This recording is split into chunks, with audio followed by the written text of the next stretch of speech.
How to block email using spam filters in DirectAdmin. You can block spam emails from specific email addresses using spam filters. Let's see how you can do this. We assume you have already logged into your DirectAdmin account. In the Email Manager section, click Spam Filters. It is the Email Filters or Spam Filters interface, where we can create different types of filters for incoming emails. Click to open the drop-down list of different options for blocking emails.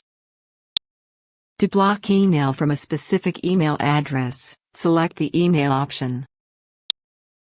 Now enter the email address in the text input box provided.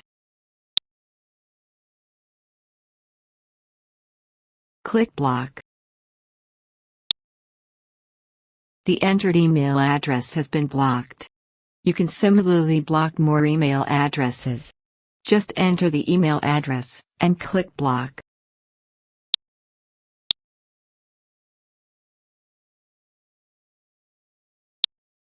Blocked email addresses are listed here. Now you know how to block email addresses. Thank you for watching.